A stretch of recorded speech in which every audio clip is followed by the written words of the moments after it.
अस्सलाम वालेकुम, नमस्कार, सत श्री अकाल एंड गुड इवनिंग। मैं हूं अर्ज़ु काज़मी और आप देख रहे हैं पॉइंट ऑफ व्यू। हमारे साथ हैं जी मेजर जनरल अश्वनी सिवाच साहब। बहुत शुक्रिया सर कि आज आप आए। Thank you so much. Thank you Arzoo, thank you very much. Sir, दो चीज़ें आज हम डिस्कस करेंगे। एक तो जो इजराइल ने अटैक किया ईरान पे, जिसपे बहुत से लोगों का ये भी कहना है कि पता नहीं अटैक हुआ भी था या नहीं, कुछ क्लियर नहीं है। दूसरा, ईरानियन प्रेसिडेंट आज पाकिस्तान आए हैं, कितना इंपॉर्टेंट आप देखते हैं इस विजिट को? हाँ बिल्कुल। देखो, दो बातें हैं जो आपने पहली पॉइंट रेज किया कि जो इसराइल ने 19 अप्रैल को किया, क्या वो असली अटैक था। देखो, इसमें कोई शक नहीं कि जब ईरान ने एक प्रकार से वार किया था 13 तारीख को इसराइल पे, तो इसराइल ने पलटवार तो करना ही था, क्योंकि वो पहले भी हमने डिस्कस किया था। नहीं तो उसके अस्तित्व का सवाल था, उसका एक न्यू नॉर्मल हो जाता, क्योंकि 40 साल से लास्ट किसी ने इसराइल के ऊपर डायरेक्ट हमला नहीं किया, क्योंकि ईरान ने कम से कम 300 मिसाइल, रॉकेट्स और ड्रोन दागे थे। हाँ, वो बिल्कुल ठीक है, 99% वो सारे के सारे न्यूट्रलाइज हो गए हवा में ही। चाहे वो आयरन डोम जो इसराइल का एयर डिफेंस सिस्टम और एरो 3 है, प्लस पेट्रोइड मिसाइल सिस्टम जो कि अमेरिका ने दे रखा है, और थर्ड टर्मिनी हाइट्यूड एरिया डिफेंस सिस्टम। और इसके साथ साथ यूएस ने भी हेल्प की, यूके ने भी, फ्रांस ने भी और जॉर्डन ने भी जो है न्यूट्रलाइज करके असली में ग्राउंड पे उसका कोई इम्पैक्ट नहीं हुआ, और 99% जो हैं सारी की सारी मिसाइलें न्यूट्रलाइज हुई। और इसके बाद जब 19 तारीख को इसराइल ने किया था, अभी जो किया था ईरान ने, तो फिर इसराइल ने तो फिर इसका जवाब देना ही था। और जो इसराइल ने जो जवाब दिया है, अब बात ये थी कि बहुत हैवी प्रेशर था इसराइल पे कि इसको ऐसा ना करे कि जिससे ये सिचुएशन आउट ऑफ कंट्रोल हो जाए और ये एक रीजनल वार हो जाए और ये थर्ड वर्ल्ड वार की तरफ चला जाए। तो ये डर एक बहुत बड़ा डर था, और इसके कारण मुझे लगता है कि इजराइल ने भी कुछ सोच समझ के किया है कि जो हमला किया है वो एक इस्फान जो न्यूक्लियर फैसिलिटी उसके नज़दीक था, मगर न्यूक्लियर फैसिलिटी पे नहीं था, और इसी प्रकार से जो मिलिट्री के इनके बेसिस हैं उनके नज़दीक किया, उनके ऊपर नहीं किया। और जिस प्रकार से ईरान भी कह रहा है कि ज़्यादातर उन्होंने भी मिसाइलें, ड्रोन्स को न्यूट्रलाइज किया। कुछ नुकसान हुआ इजराइल ने किया है, इसमें कोई शक नहीं, मगर ये सच्चाई है, दोनों इसको अपनी विक्ट्री मान रहे हैं। इजराइल कह रहा है कि हमने जो वादा किया था कि हम स्ट्राइक बैक करेंगे, और क्योंकि हम अपने अस्तित्व का सवाल था, हमने हिट बैक किया ईरान पे। और ईरान उसको बड़े हल्के में लेके यही बताने की कोशिश कर रहा है कि जो हमला था उसका कोई खास फर्क नहीं पड़ा, जैसे इजराइल के ऊपर हुआ था ईरान का हमला, इसी प्रकार इजराइल का ईरान पे इतना इफेक्ट नहीं हुआ। तो मतलब ये विन विन सिचुएशन है, और ये मुझे लगता है ये प्रेशर पूरे वर्ल्ड का बहुत ज़्यादा था इजराइल पे कि इस सिचुएशन को अब इतना रिटेलिएट ना करो जिससे ये आउट ऑफ कंट्रोल हो जाए। और अमेरिका नहीं चाहता था कि ये लड़ाई का दायरा बढ़े, यूरोप में नहीं चाहते थे, और कहीं ना कहीं ईरान खुद नहीं चाहता कि इस लड़ाई का दायरा बढ़े, क्योंकि ईरान को कोई फायदा नहीं है डायरेक्ट इसके अंदर इन्वॉल्व होने में। क्योंकि ईरान अगर डायरेक्ट इन्वॉल्व होता है तो उसको पनिशमेंट भी मिलेगी, क्योंकि अगर आप लड़ाई में हिस्सा लेते हैं तो आपको भी नुकसान होगा।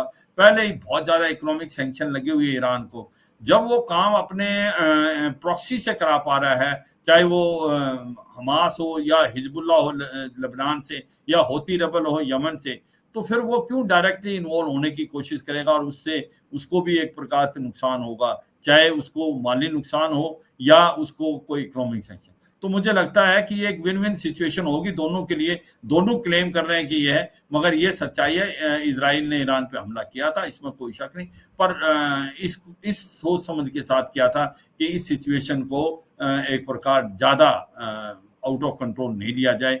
और मुझे लगता है ये गुड सेंस प्रिवेल्ड, और जिसके कारण अब ये ऐसा लगता है कि जो एक डर पैदा हो गया था कि एक ये रीजनल वार होने वाला है, और ये कहाँ जाएगा और कहाँ रुकेगा। और सबसे इम्पोर्टेंट चीज़ आरजू, प्रॉब्लम इसकी ये थी इकोनॉमी की, क्योंकि इकोनॉमी पूरे वर्ल्ड की पहले ही डगमगा गई है जब से रशिया यूक्रेन वार हुआ है। वहाँ पर फूड फर्टिलाइजर के रेट बढ़ गए हैं, उसके बाद ऑयल के रेट बढ़ गए थे, और जब से इजराइल हमास का हुआ है उससे और भी नुकसान हुआ, क्योंकि रेड सी से जो डायरेक्ट रूट था यूरोप के लिए एशिया से, वो भी ऑलमोस्ट बंद है। अब पूरा डिटूर काट के जा रहे हैं, क्योंकि हौती रेबल बहुत सक्रिय हो रखे हैं रेड सी में, उससे ज्यादा टाइम लग रहा है और ज्यादा पैसा खर्च हो रहा है, वो भी है। तो इसका मतलब ये है इकोनॉमी काफी हद तक एडवर्सली इफेक्ट थी। अगर ये लड़ाई होती, ईरान वर्सेस इजराइल फैल जाता और रीजन वार होता, तो ये समझना पड़ेगा 30 से 35% जो ऑयल है वो इस इलाके की तरफ से आता है, और ये सारा का सारा ऑयल जो था वो एक प्रकार लड़ाई के छाए में आ जाता, और फिर रेट्स बहुत हाई हो जाते। तो इसका मतलब इकोनॉमी बहुत ज्यादा एडवर्सली इफेक्ट करती अगर डायरेक्ट लड़ाई इजराइल और ईरान की हो जाती है और इसमें और देश में आते। तो मुझे लगता है कि ओवरऑल सिचुएशन समझ ये पूरी वर्ल्ड के लिए बेहतर है कि कहीं ना कहीं बात संभल गई। आरजू। मगर सर, अब अगर ऐसा ही है तो फिर इसराइल को रोका क्यों नहीं जा रहा फलस्तीन में जो लड़ाई चल रही है? इसलिए कि बहुत ज्यादा लोगों की जान अभी तक जा चुकी है, और अब इस लड़ाई को भी रुकना चाहिए। अगर अगर इसराइल सुन ही रहा है तो फिर इधर भी सुनना चाहिए उसको। हाँ, देखो ये सच्चाई है। हाँ, ये बात मैं आपके दम में, पर आपको ये समझना पड़ेगा ये हमला किसने किया था। कि पहले तो इजराइल ने तो कुछ किया नहीं था, ये तो हमास ने शुरू में हम्म। आके इजराइल के अंदर घुस के करीब करीब 1170 के करीब लोगों को मारा, और 230 के लोगों को वो बंदी बना के ले गए, और उस समय बच्चों को मारा, जो औरतों की रेप भी किया। तो ये सच्चाई है कि जो हमास ने किया था वो तो एक टेररिस्ट एक्शन था। और अब सच ये आपके पॉइंट में बिल्कुल दम है कि ये लड़ाई भी बंद होनी चाहिए, ये डायलॉग डिप्लोमेसी टेक ओवर करनी चाहिए। इसकी प्रॉब्लम आ रही है आपको दो बातें, क्योंकि अभी भी इजराइल को लग रहा है कि भाई जब तक हमास पूरी तरह कंप्लीट खत्म नहीं होगा तब ये हमारे लिए फिर प्रॉब्लम हो सकता है। और ये भी सच्चाई है कि इजराइल ने हमास की जो मिलिट्री कैपेबिलिटी वो काफी हद तक डिग्रेड तो कर ली है, मगर उनको लगता है कि जो रफा है उसको में अभी भी काफी हमास के लड़ाकू छुपे हुए हैं। मगर ये भी सच्चाई 10 से 15 वहां पर पैलेस्टाइनी सिविलियंस है। अगर रफा पे हमला होता है तो बहुत ह्यूमन ट्रेजेडी कैजुअलिटी होंगी, इसमें कोई शक नहीं। ये मानता है, सारा वर्ल्ड मानता है कि रफा में हमला नहीं होना चाहिए, उससे बहुत ज्यादा कैजुअलिटी होंगी। मगर अब बात आ रही है कि कहीं ना कहीं बातचीत होनी चाहिए, बातचीत दोनों तरफ से आनी चाहिए। हमास को अभी जो बात हो रही है होस्टेजेस छोड़ने की, अब वो होस्टेजेस छोड़ने की जो बात होती है 133 के करीब है, वो कितने जिंदा है वो यही नहीं बता रहा, और कहीं ना कहीं कई चीजें छुपा रहा है। और ऐसा लगता है कि काफी जो होस्टेजेस हैं वो हो सकता मारे गए हों। तो ये सच्चाई है कि कहीं ना कहीं जो डिमांड है इसराइल की वो ज्यादातर होस्टेजेस को है, पूरा छोड़ा जाए तब बातचीत करेंगे कि कितने दिन का ट्रूस होना चाहिए। और दूसरी तरफ जो पैलेस्टीन है वो जो हमास है वो सोचता है कि एक प्रकार से बंद हो जाए लड़ाई और फिर हम हॉस्टेजेस की छोड़ने की बात होगी, क्योंकि हॉस्टेजेस उनको लगता है वो ट्रम्प कार्ड की तरह इस्तेमाल करने की कोशिश करें। पर मैं इस बात से आपकी सहमत हूं, ये लड़ाई बंद होनी चाहिए। और कहीं ना कहीं मुझे ऐसा लगता है कि जो डोमेस्टिक पॉलिटिक्स है इसराइल की, उससे कारण भी इम्पैक्ट हो रहा है, क्योंकि कहीं ना कहीं नेतन्याहू जो हैं वो ऐसा उनको लग रहा है कि वो उनकी पॉपुलैरिटी जो है काफी कम हुई है, और उनको लगता है कि अगर लड़ाई बंद होती है, इलेक्शन होते हैं तो उनके जीतने के चांसेस कम हैं। तो उनके लिए लड़ाई एक प्रकार से मजबूरी टाइप होगी, और इसलिए लड़ाई है। मगर अब ऐसा लगता है कि काफी बातचीत होने स्टार्ट हुई है, कतार में भी है, इजिप्ट में, कि कोई ना कोई डायलॉग और डिप्लोमेसी से ये लड़ाई बंद होनी चाहिए। क्योंकि वाकई आपकी पॉइंट में दम है कि जो पैलेस्टीन की सिविलियन की कैजुअलिटी वो निहत्ते हैं, उनका लड़ाई से इनडायरेक्टली डायरेक्टली कोई इन्वॉल्वमेंट नहीं बिल्कुल, है। उसमें क्योंकि सर। बच्चे और औरतें ज्यादा हैं। तो ये मैं भी मानता हूं ये लड़ाई बंद होनी चाहिए। और भारत का नजरिया देखें आरजू, हमने यही बोला बार बार कि डायलॉग और डिप्लोमेसी से बातचीत करके ही इसका कोई हल निकाला जाए। और हम बार बार दो ही टू स्टेट सोल्यूशन की बात करते हैं कि दोनों को इसका रास्ता ही यही है कि पैलेस्टाइन का भी देश होना चाहिए, इजराइल का भी। इसका सोल्यूशन है टू स्टेट सोल्यूशन ही है, और कोई नहीं है। तो आपकी बात में बिल्कुल दम है कि अब ये जो लड़ाई इजराइल हमास की बंद होनी चाहिए, या बीच के अंदर आपस में समझौता होकर ट्रूस हो और फिर ये लड़ाई रुके और जो हॉस्टेजेस हैं वो भी जल्दी जल्दी वापस आए, क्योंकि दोनों तरफ से ट्रेजेडी है अर्जुन। बिल्कुल, लेकिन सर ये भी तो गलत है ना कि अगर 200 या 300 लोगों की जानें ली हमास ने, उसके जवाब में 35,000 लोगों की जान अभी तक जा चुकी है। ये भी एक बहुत बड़ी ट्रेजेडी है। लेकिन सर बात करें पाकिस्तान की, इरानियन प्रेसिडेंट आए हैं 2 दिन के विजिट के ऊपर, आज इस्लामाबाद हैं और कल वो कराची जाएंगे। आप उनके विजिट को कैसे देखते हैं? इसलिए कि भारत भी ईरान के साथ काम कर रहा है और पाकिस्तान भी गैस पाइपलाइन और दूसरी चीजों के ऊपर काम करने की बात कर रहा है। हाँ, बिल्कुल। जो पहले आप कह रहे थे आरजू की इन पर देखो, सच्चाई ये है कि चाहे वो 1200 मरे हों, क्योंकि एक प्रकार से हमास ने जो एक टेररिस्ट एक्शन किया था, उसके कारण पूरी ह्यूमैनिटी को हिला दिया, क्योंकि इज़राइल तो नहीं चाहता था इस टाइप का कुछ हो। हाँ, बट ओवरऑल मैं भी ये बात कहता हूँ, अब ये लड़ाई रुकनी चाहिए।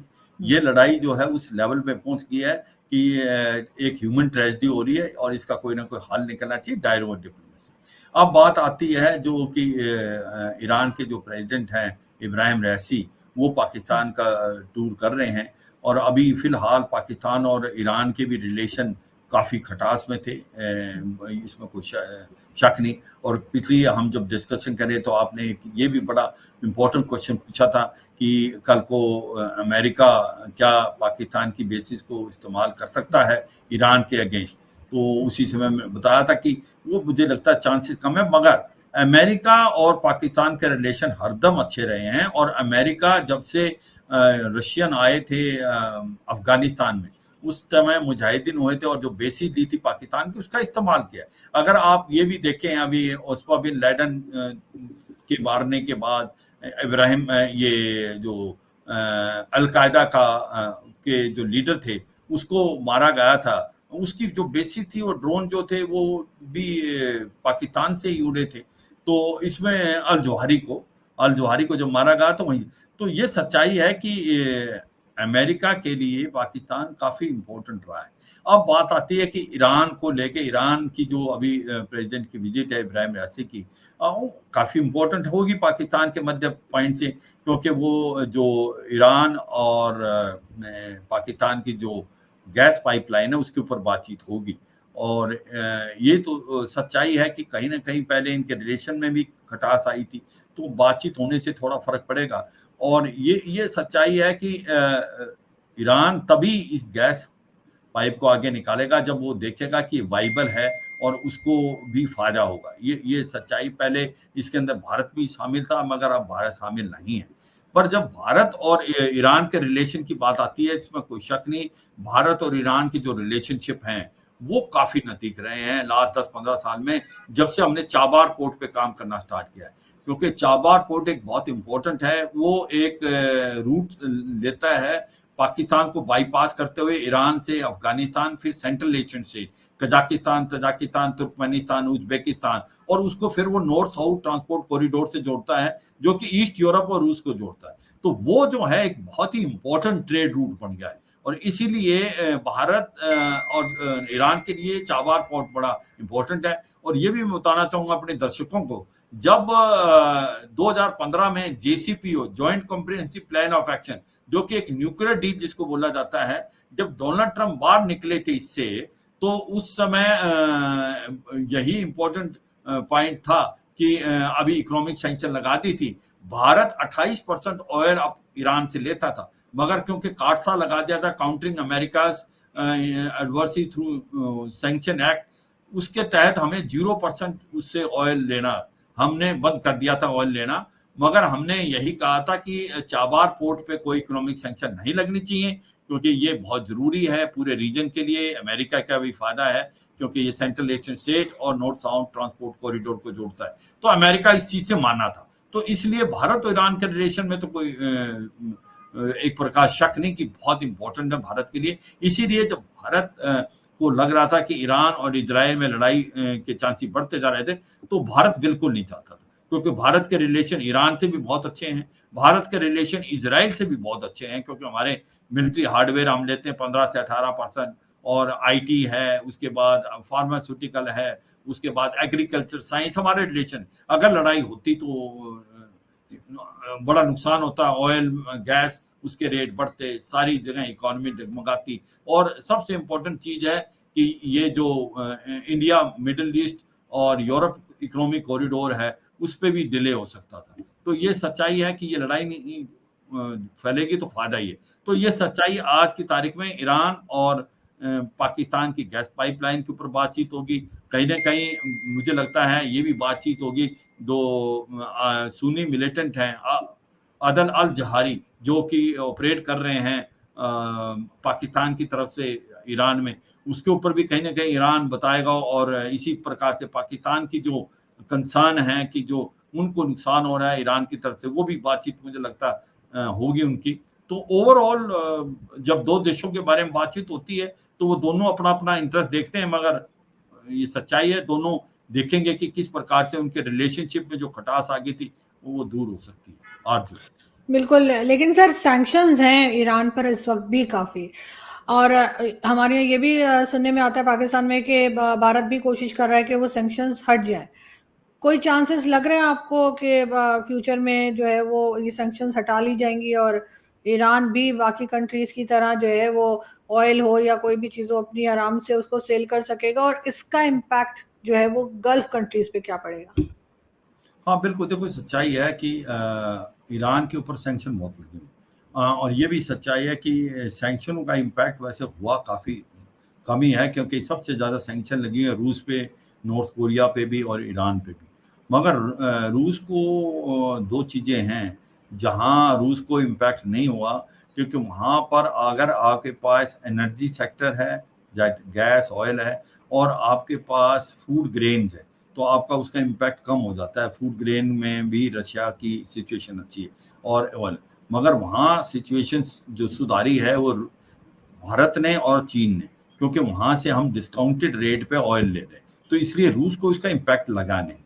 और ये बात ईरान के साथ भी, ईरान के ऊपर जब से काटसा लगा है, जब से वो जेसीपी निकला है, तो उसकी इकोनॉमी डिगमगाई इसीलिए है कि ऑयल बहुत कम कंट्रीज होते हैं। जैसे भारत 28% खरीदता था, हमने उसको 0% करना पड़ा, क्योंकि अमेरिका का प्रेशर था।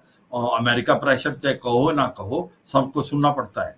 तो इसलिए ये है। हाँ, अब और इकोनॉमिक सैंक्शन लगेंगे। मुझे लगता है कि ये जो बातचीत हुई है इजराइल और ईरान, और कहीं न कहीं एक प्रकार से ये सोच विचार का ये लड़ाई ना फैले, इसमें कहीं न कहीं लगता है आने वाले समय में ईरान पे कुछ सैंक्शन कम हो सकते हैं। ऐसे तो अगर आप प्रेस की तरफ देखें तो यही कहा जा रहा है कि ईरान पे कुछ और सैंक्शन लगेंगी। अगर ईरान पे और सैंक्शन लगती है तो काफ़ी मुश्किल होगा, क्योंकि उसकी भी इकोनॉमी, जो अगर आप इंटरनल सिचुएशन देखें तो ईरान की भी कोई खास अच्छी है नहीं, उसको भी बड़ी मुश्किल हो रही है। क्योंकि ईरान का सबसे बड़ा इम्पोर्टेंट चीज़ है कि आज की तारीख में उनकी इकोनॉमी उनकी इकोनॉमी कर रही है अगर अच्छा, तो मैं यही कहूँगा, एक तो उन्होंने हाइपरसोनिक मिसाइल बना ली है, फतेह मिसाइल है, या जो इन्होंने हथियार दिए हैं जो कि रूस को दिए हैं, स्पेशली जो ड्रोन दिए हैं, शाही ड्रोन, वो काफ़ी हथियार इन्होंने दिए हैं रूस को इसमें, क्योंकि इकोनॉमिक सैंक्शन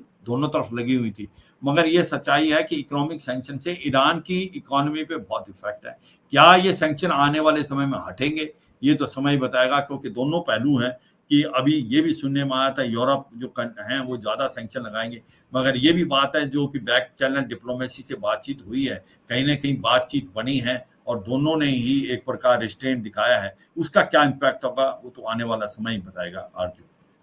बिल्कुल ऐसे ही सर, और यकीनन ये बहुत बड़े चेंजेस आ रहे हैं जिसमें हम ये भी देख रहे हैं कि ईरान और सऊदी अरब जो पहले एक दूसरे से बात नहीं करते थे वो भी आपस में बात कर रहे हैं। हमारे यहाँ भी ईरानियन प्रेसिडेंट आए हैं और नेक्स्ट मंथ में कहा जा रहा है कि एमबीएस ने भी पाकिस्तान विजिट करना है।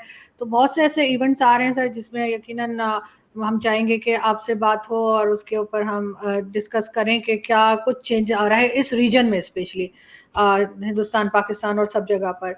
बहुत शुक्रिया कि आज आपने ज्वाइन किया, एंड आई होप कि जल्दी हम फिर मुलाकात करेंगे। बहुत शुक्रिया, thank you sir. Thank you Arzoo, thank you very much. Thank you sir.